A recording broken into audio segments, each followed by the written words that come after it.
Hi Vinamra, how are you doing? I am good, Sanjay. Thank you so much for having me here today. Thank you so much for having me here. I mean, look at this place. This is such a beautiful place, surrounded by nature. मतलब यहाँ पे peacocks घूम रहे हैं, बंदर भी घूम रहे हैं. Like as we shoot this, I see like couple of monkeys there. But this is amazing. This is such a beautiful place that you live in. यहाँ पे तो लोग मतलब holidays के लिए आते हैं and these are the kind of places that I would also go as मुझे break लेना है city life से. So you're so blessed this way. So this is where I was born, and this is where I was brought up. हाँ. But the sad part is that I always never valued this house, and I just wanted to.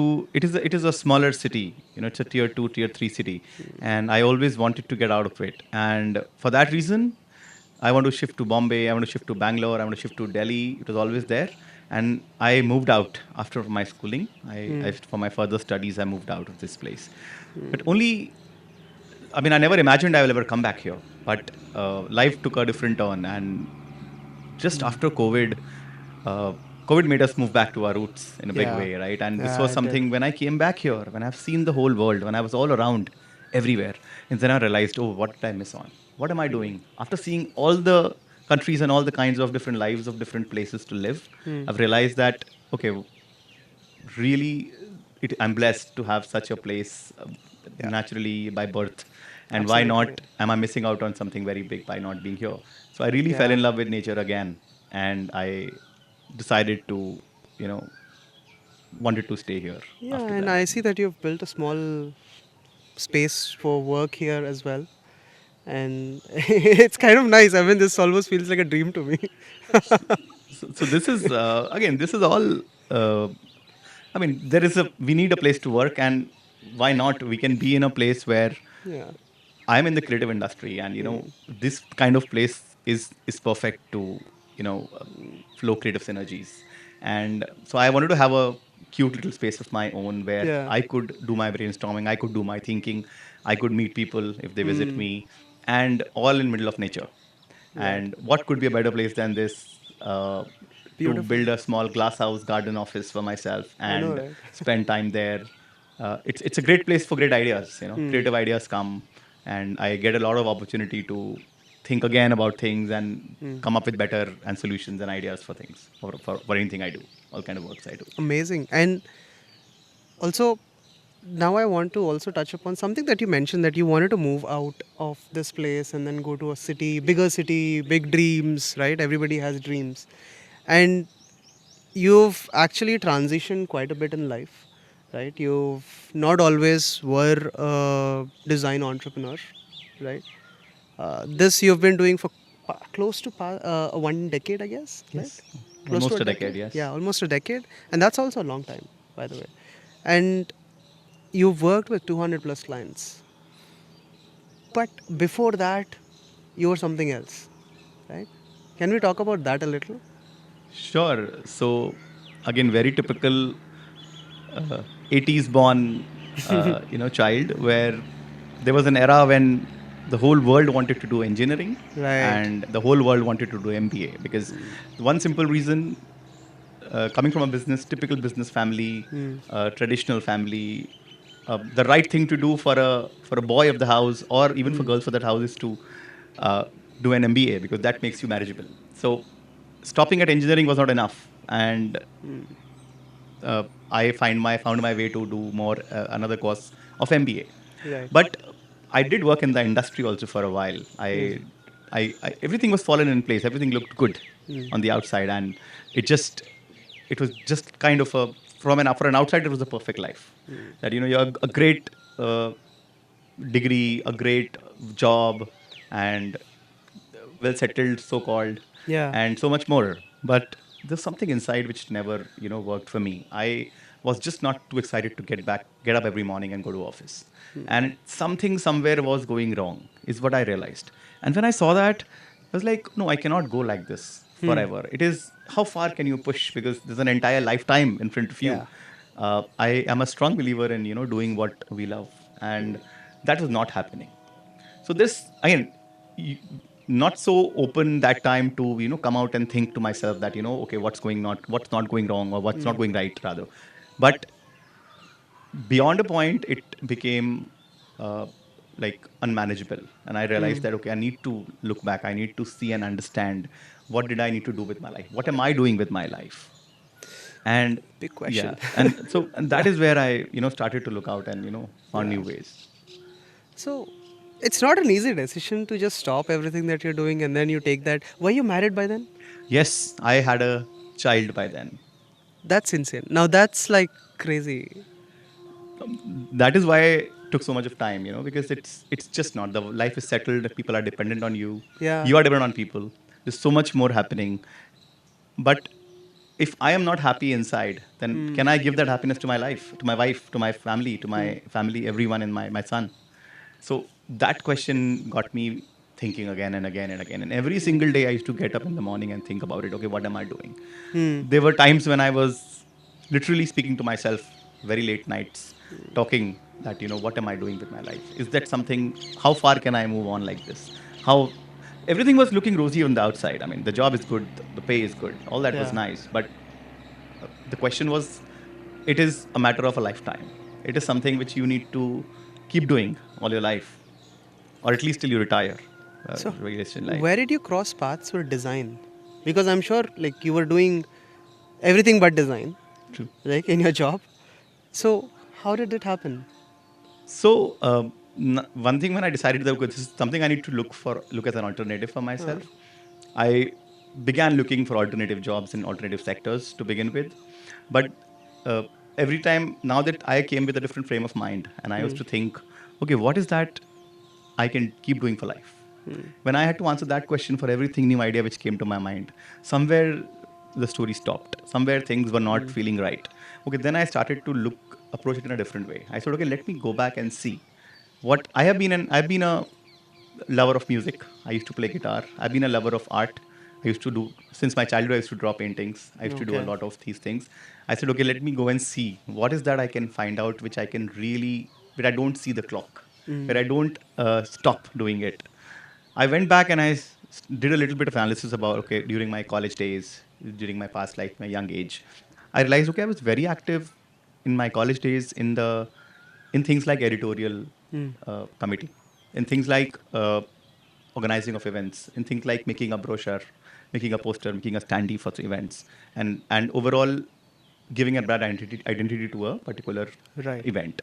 So these things came naturally, and I come from that background where, like, while studying an MBA college, and if you're working in an editorial cell, you're studying an MBA because you want to do a consulting job later. You're Yeah. working Right. in a committee because you're passionate about it, Right. because you really enjoy doing it. Yeah. So it never came from that frame of reference that it ever could be my career, but it has always been uh, a support activity, because I was a part of the editorial cell and let's do it. But Right. things came out so well back then. But again, it never took that turn that this is going to be my career ever. Because people used to tell me that you are a one man army. You did so much. You did that. You did this. It came out very well. I mean, all appreciations all around. Right. Something, it just made me feel good that okay, there's something right, something good I'm doing somewhere. Yeah. But again, never thought it as a career. Right. Uh, just not in the right frame of mind, back then. So then I saw, okay, this the creative work is something which I have done, I really like, and I think I can do it. And it's then when I took this turn of taking a conscious call. Design industry was booming, started to boom. Right.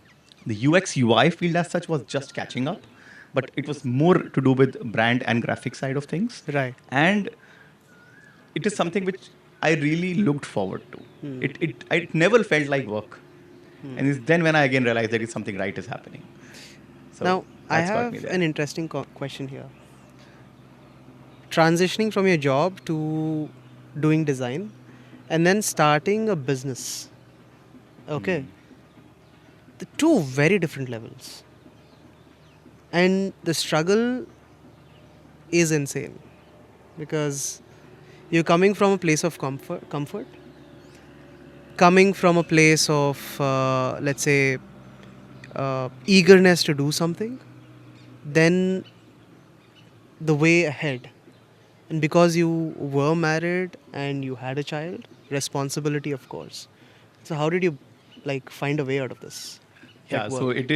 it was really not easy. Like I really had to think like not twice but 10 times Yeah. before taking any small action, anything Right. I was doing.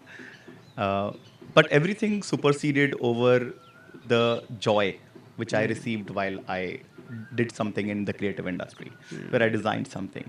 And I always had this inkling thing that, there's if if I am really happy doing this every single day, then what I can take back home at the end of a work day is a lot of happiness for my family and for my life in general. And that is what drove me to, do so much more. And coming back to your question where you said it was a big thing to start a business Yeah. from point of comfort I was. Right.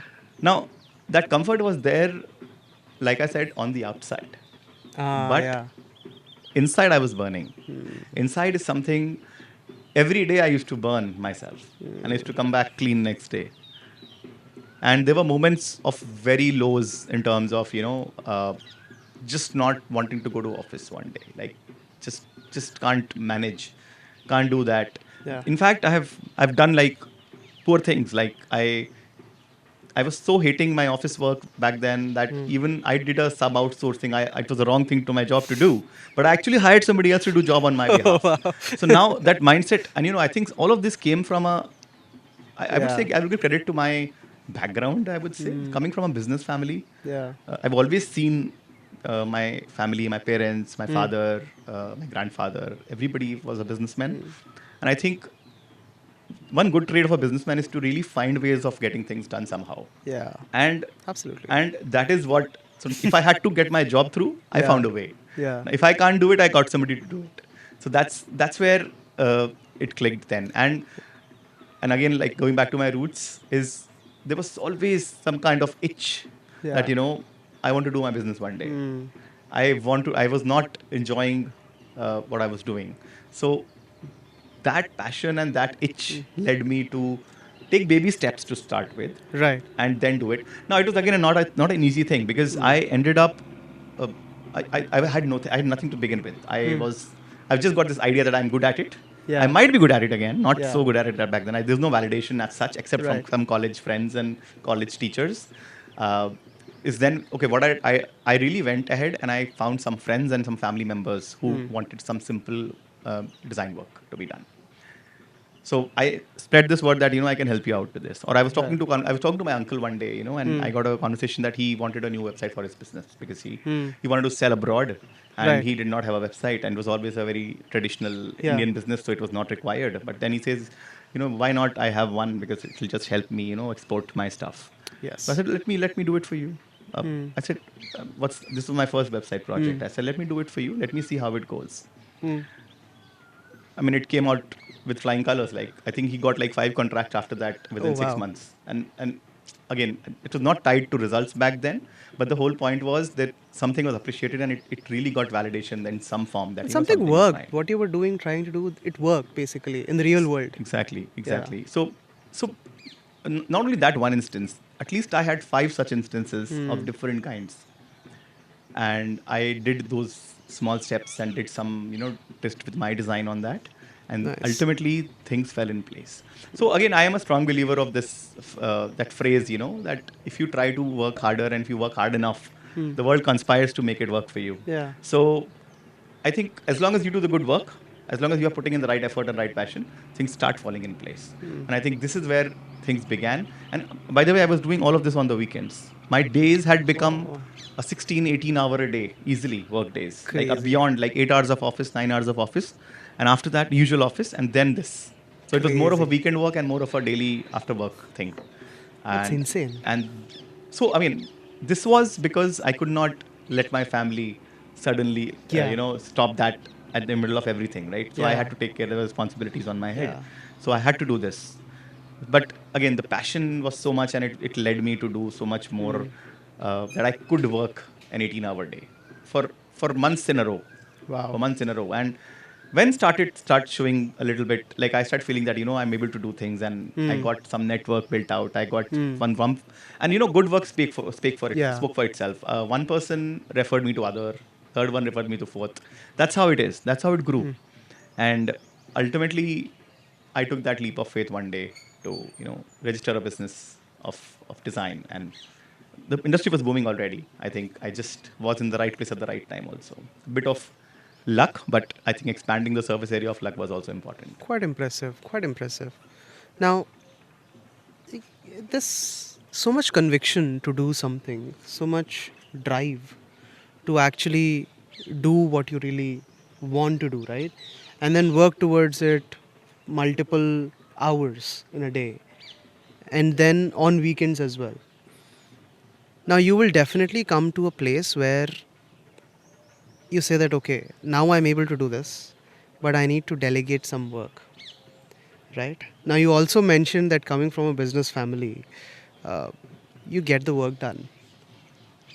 And it's not easy to let go of something that you're building for yourself, right? And then getting somebody else, or it could be a team member, right? And then delegating some work, trusting the other person. So, how is that transition for you?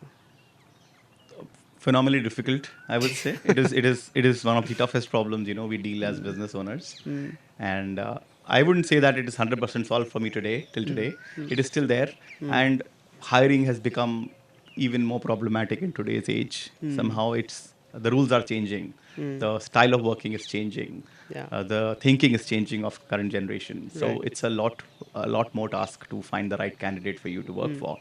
But coming back to the point you said, where being a designer, my own creation is very dear to me, right? It is something you Yeah. want, that perfection or that design has to go out from your hands, because your clients and your people who are stakeholders are depending on you, on myself, right? So that way, it was a big decision to first let go which part should I assign it to my team member. First to get the right hire.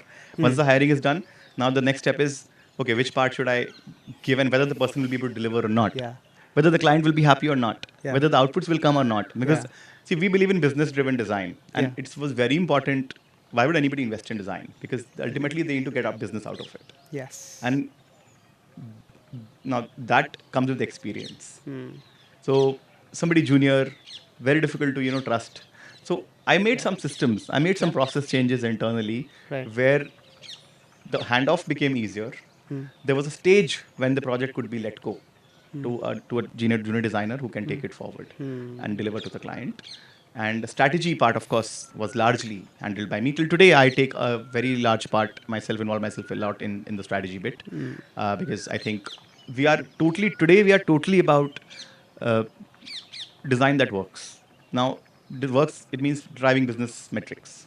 Yeah. So, a bigger part of design today is strategy. How do we achieve that? What do we measure before? What do we see later? How the improvement has happened?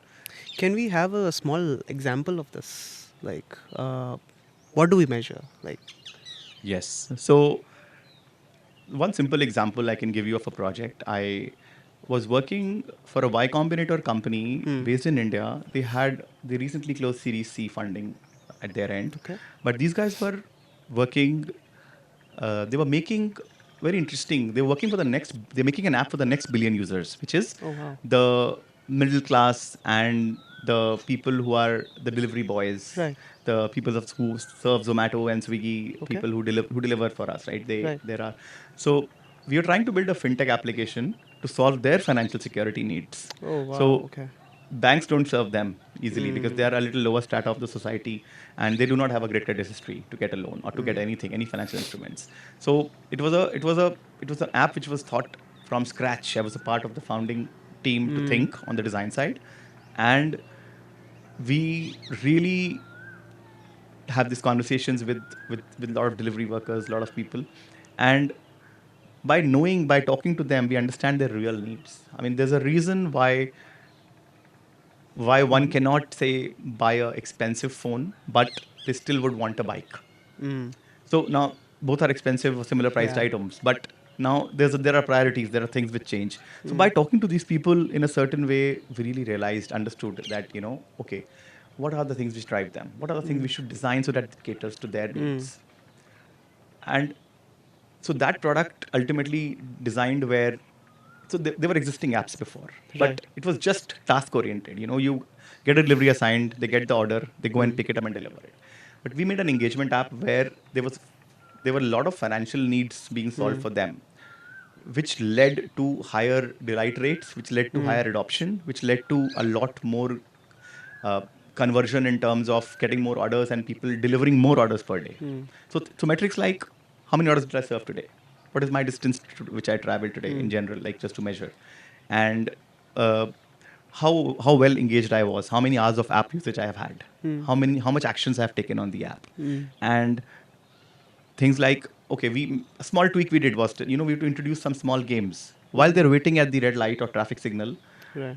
They had like 5 minutes to while off. So instead of doing anything else, we gave them a video watching library. We gave them some games, to just engage them, to keep them busy, to keep while away their time in a nice way. So there were at least like 20 metrics we were measuring Okay. for this project, and most of them really showed great signals because we did test a lot after this. Interesting. And I think that's where the company, that was drove the success of the company as well, where it is today. It still continues to serve. Very nice. I mean, we don't work with them anymore, but I was more involved in the beginning, initial, Right. first version of the app, and I mean, amazing satisfaction to Yeah. see. Now, I mean, I really understood that how important is it to Yeah. greet with a smile when somebody comes and delivers your food Yeah. at your doorstep. So now, this is where it made a lot of impact and a lot of change. Quite interesting. Now we're talking about a Y Combinator company, right? And this, I'm assuming, would be a few years after you started the business, right? Now, the initial days, how did the clients find you? I know referrals worked, but at some point you also have to sustain your team, you have to manage the expenses, manage the business. So how did you get the clients? So referrals is one of the major, like you said, is one of the major things. But I think one good thing which I did, I got lucky, or being in Bangalore made this happen. Being in the right startup ecosystem made this happen, or exactly knowing the right people made this happen. There could be a combination of so many things. Right. But I think giving back to the society and helping people was Okay. one of the key areas how these ecosystems work. Okay. So help where you can, give free advice, don't expect in return. And I mean, it was the mecca of startups all around me, right? And just about everybody had a problem every single day. So it just happened like a general conversation. Right. And where you identify that problem and start solving in the conversation itself. Or Right. just small tips here and there, advice here and there Yeah. would just make a lot of difference. So giving back is something which really worked, because somehow the world finds a way to give back to you. So I think I give a lot of credit to the society, to the network I belong to. I gave a lot of value to it in my eyes, and I got a lot more back. So Interesting. this is how uh, initial days went. Like, And sailed how through. does your family perceive all of this? No, that's no, that's so. Again, there was skepticism in the beginning because Yeah. I had a child when I Yeah, did this. definitely, Now, yeah.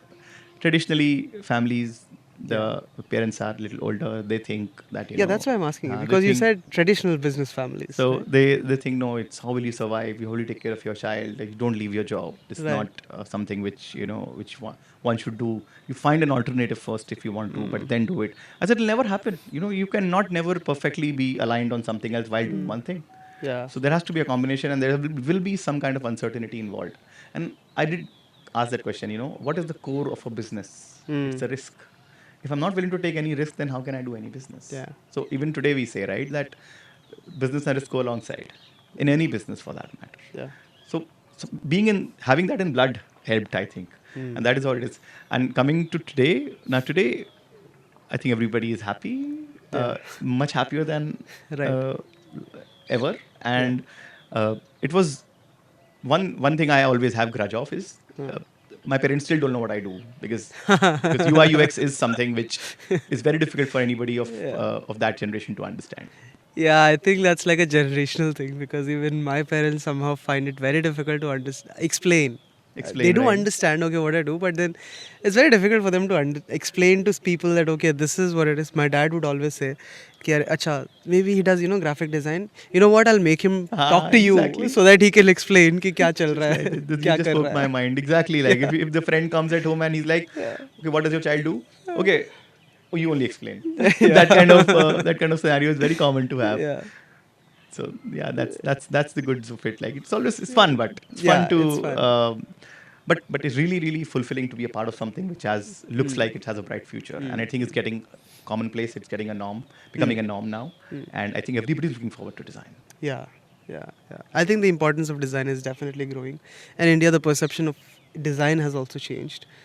In a big way. So Yes. I have a lot of exposure on the Silicon Valley side of the Right. world to work, and I always looked forward to working that side of the world because it was much easier to explain the design work, and they understood the benefits of design. Right. But I'm seeing the shift happening in recent years, especially with Indian startups, Indian startup ecosystem, Indian companies in general. Okay. People are adopting design. They are understanding that great design is responsible for great business conversions. Right. Having just a website doesn't help. Having a great website which converts the visitors into users or buyers is Yeah. something which we need. All of us need. That Yeah. is the whole reason why we wanted a website in the first place. Same applies for every app or any kind of screen design. The metrics are different. I mean, it could be engagement, it could be sales, it could be anything. But depending on the use case, a simple screen, you sit in your car and there's a touchscreen interface. Now, while driving, how do we make such an interface where you doesn't get distracted, you don't get distracted, and you still use it seamlessly? So this is where the metrics are different to measure. Yeah. Interesting. Now 200 plus clients, right? That's a lot of clients, right? That's a lot of work and a lot of time as well, of course. But I think you've done really well in terms of, you've worked with some big companies also, right? Uh, yes, definitely looks rosy from the outside. Even this, I would say, because every field has its own challenges, right? Now, hiring, you mentioned that one of the problems or one of the challenges that we constantly face.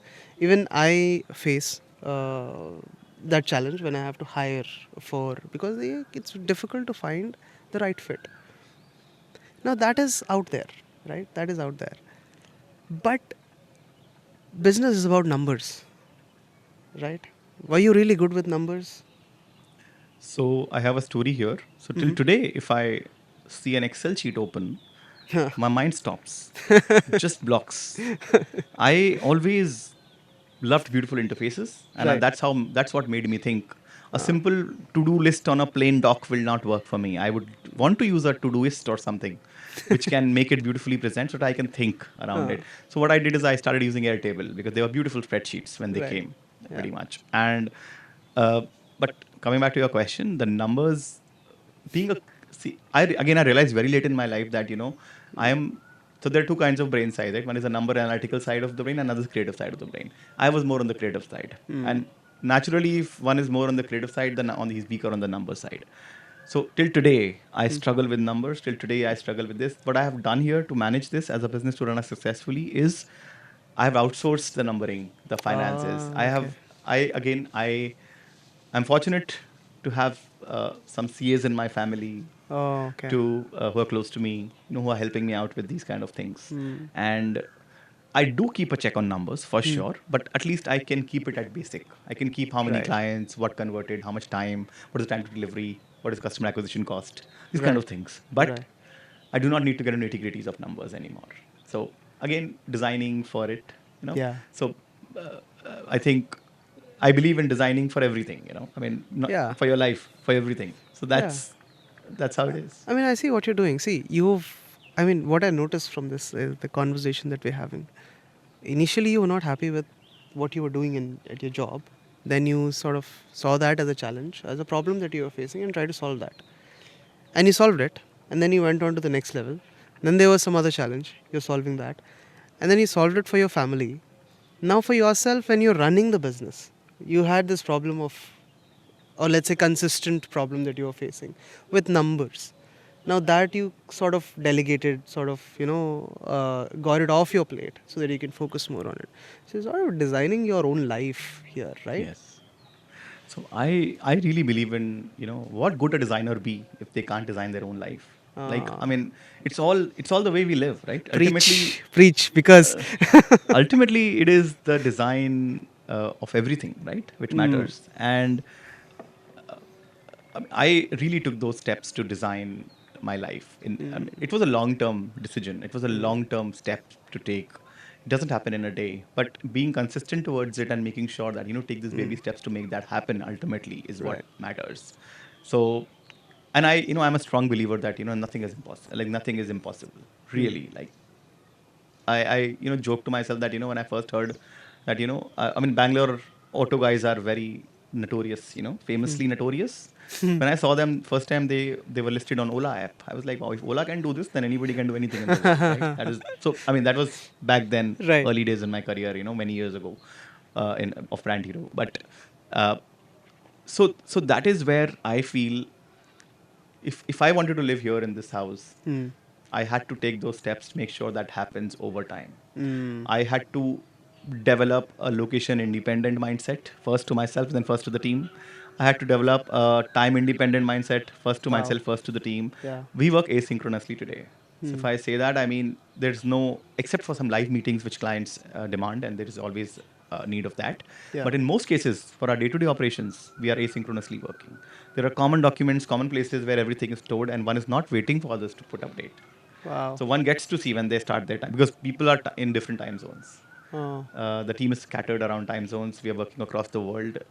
They're everywhere. So somebody in Africa would not have started their day until my afternoon. So Right. when they start their day, they get to see what is already there on a common Notion document or a common worksheet Yeah. wherever we are managing the projects.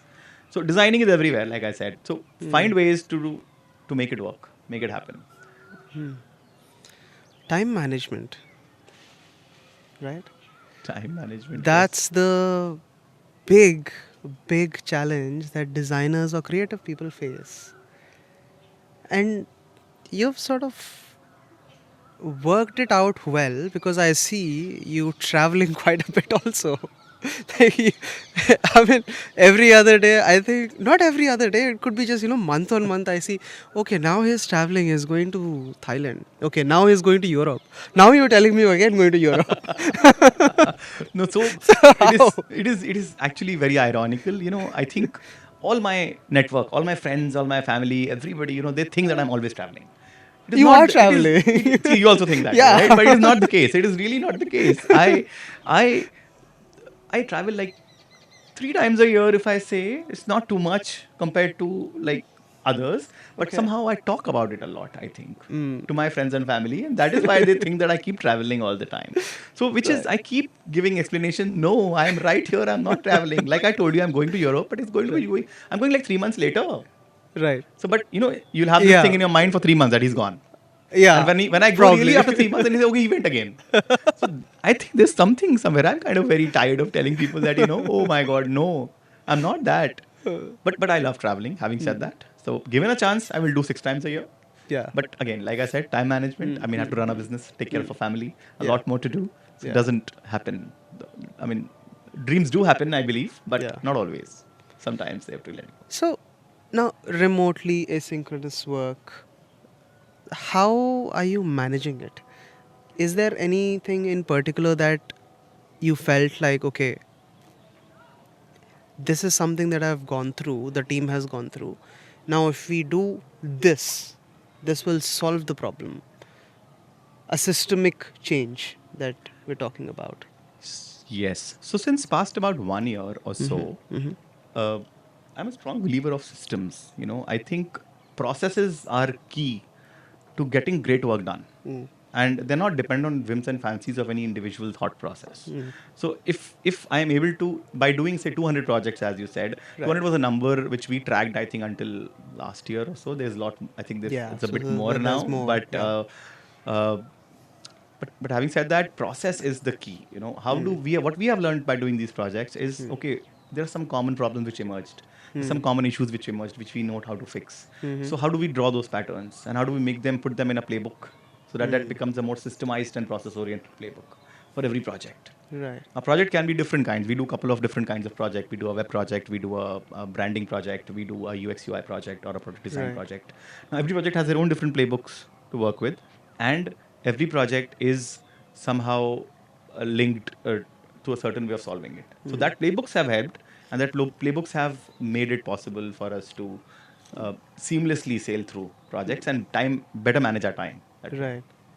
So whenever a new person joins your team, so the person in the induction process has to go through all of these things and then adapt or get used to that kind of working. Is that what it is? So again, like I said, I'm a systematic person. I'm a process-oriented person. So there's a system of a new onboarding which is being made. So if somebody comes in, somebody joins the company, joins us. So there is a certain process we have outlined. They have to go through. They have to make sure that they're taking certain tasks. Certain things are learnings are assigned to them. Certain things there's a checklist. We have a Yeah. checklist. We call onboarding checklist. Right. There are like 15 odd things which they're supposed to do and check that there. Okay. So that by the time they're done those 15, generally a week or so of joining, a week or two maybe, they already have geared up and understood that they've understood how the company works, they've understood how the systems work, how a project is assigned, how other team members are working, what kind of updates to be given, so much Right. more, and all asynchronously. And moving to the future, like your team is there, so definitely upskilling has to be done, right? And in terms of AI definitely coming into the picture, no, we've been talking about it quite a bit, right? AI, AI, AI. But then we've also seen recently the Studio Ghibli thing that happened, right? Now, how do you get your team ready for the future? That's a perpetual discussion we are having, and AI is here to change, transform things, in big ways as or we've been doing things. Right. And I think uh, it's all about being cheaper, faster, and good at the same time, which was never existing before. Yeah. That that graphic you must have seen where you switch on cheap fast, the best turns off, and if you switch anyone, the Yeah, other yeah. one turns off. So that kind of things, I think those kind of things are becoming a reality with AI coming in.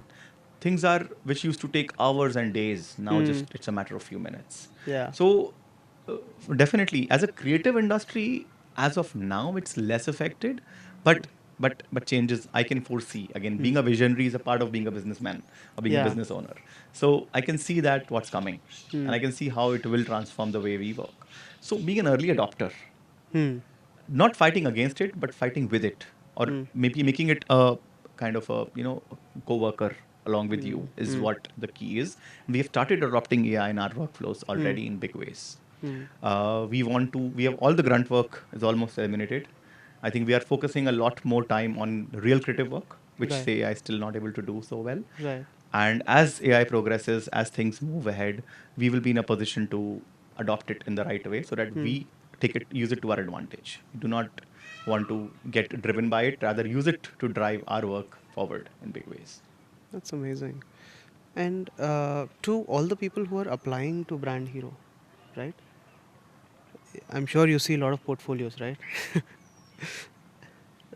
There are, Yes, definitely. yeah, right. I mean, there are so many do's and don'ts to a portfolio. So, what puts you off when you see a portfolio? So one thing which is underestimated, uh, not everybody would agree, but what I have seen is really important, especially today in the world of AI, Hmm. is the visual design and aesthetic Hmm. of a certain uh, uh, design. Hmm. So there was a time when long case studies and lot of deep thinking behind how we approach certain things and what. Hmm. But see, when you're reviewing portfolios, you have like hundreds of them or at least 50 of them to review at the same time. So what do you Right. do to shortlist in the first level? I think visual aesthetic is playing a lot bigger role than ever. Hmm. So if I today see a resume, I need to see those visuals. I need to make sure that how at least see good design is a combination of UX and UI. Right. And UI is how we see it. Hmm. UI is always underrated. I've seen cases where people say, no, I do not do UI, I do UX. It's like, Hmm. Yeah. you cannot do one without other. Yeah. I mean, I'm not here. You're like gone are the days when you're being hired for drawing boxes. Hmm. Now you need to be drawing experiences. You need to be defining experiences and making sure that you're doing an end-to-end job. Absolutely. So first step is I look at visual designs of the products of the designs they've done, be it website, app designs, or whatever they have made. That is the first level, and the next thing is I understand. Again, degree never mattered. I am myself not a studied designer. How would I hire Yeah. somebody from say XYZ design Yeah. college? Yeah. So I always strongly believe that design is something which can be taught, it can come naturally, and one can acquire it over time. Right. It is what you need is really great common sense. And when I'm again looking at resumes, what I seek is the hard work, diligence, and the consistency the person has shown. How long has he worked anywhere? What kind of designs has he done in the time he spent here? Right. So these kind of small key factors I consider when I do the next round, which is generally a test assignment with somebody. An assignment, I think, takes care of a lot more other parameters to decide whether you absolutely, want to yeah. move forward with a personal interview or not. But yeah, we handpick, curate in a big way because, Right. like I said in the beginning, it's very difficult to find somebody credible, knowledgeable, dependable at Yeah. the same time with great attitude. Yeah. So it's getting tougher than ever, but uh, but I think we still have to do it. So, before we come to the conclusion of this episode, I want to talk about the future that you see for yourself. Because we've seen you transition from different phases, right? Now, what will be the next transition? I'm just curious about it.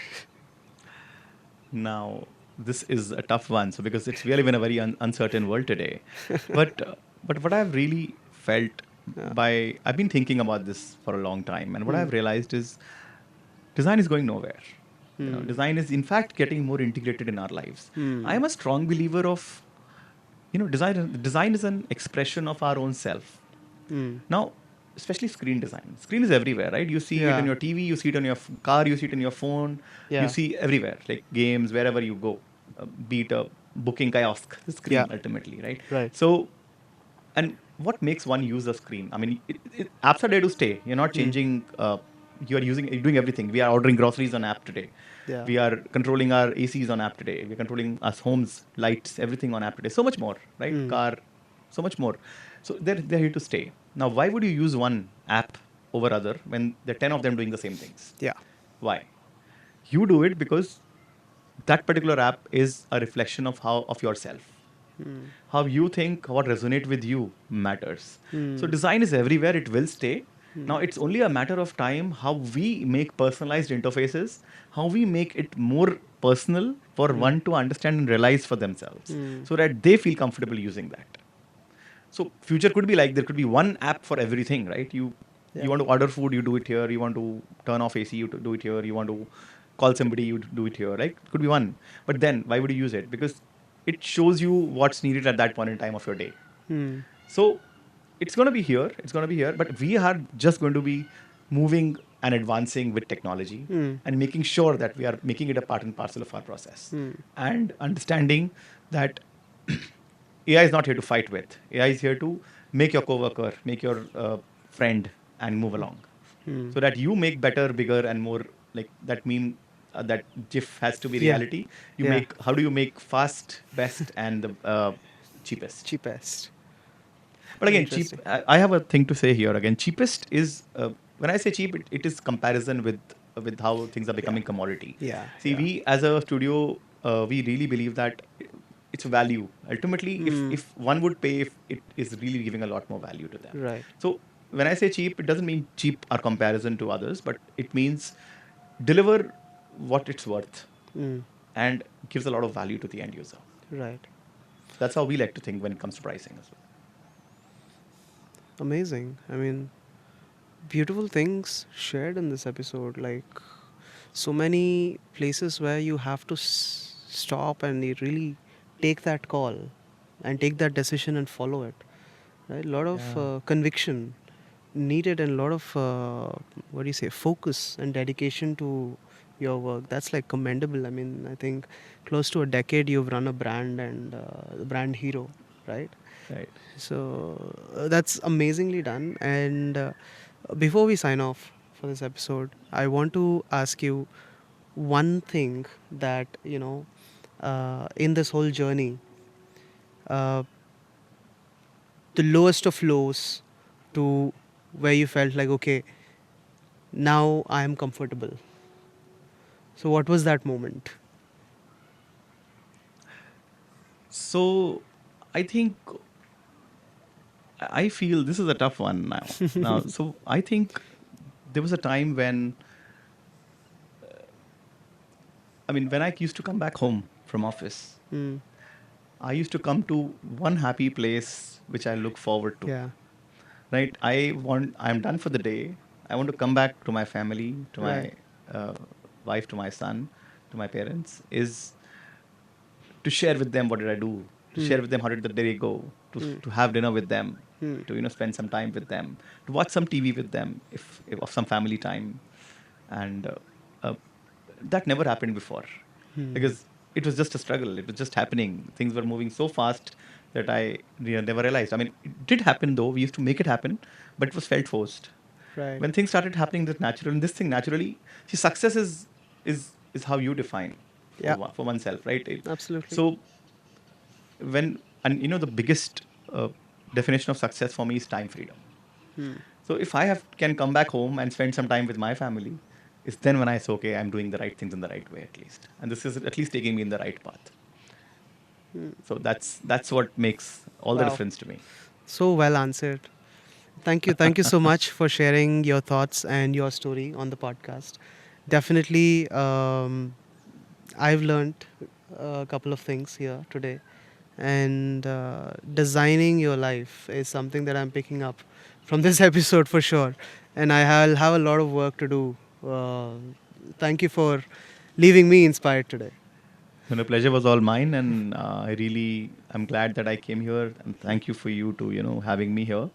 But I really think that having this conversation also bring those parts out of me, Right. which otherwise were kind of too inside or too buried. So these conversations are always a good Yeah. refresher for Yeah. me to talk about life again and Right. do again. This sets new boundaries for me to Right. achieve and do more. Right. But just trying to be more human and trying to help as much as I can anywhere I can. So thank you so much for having me here. Pleasure.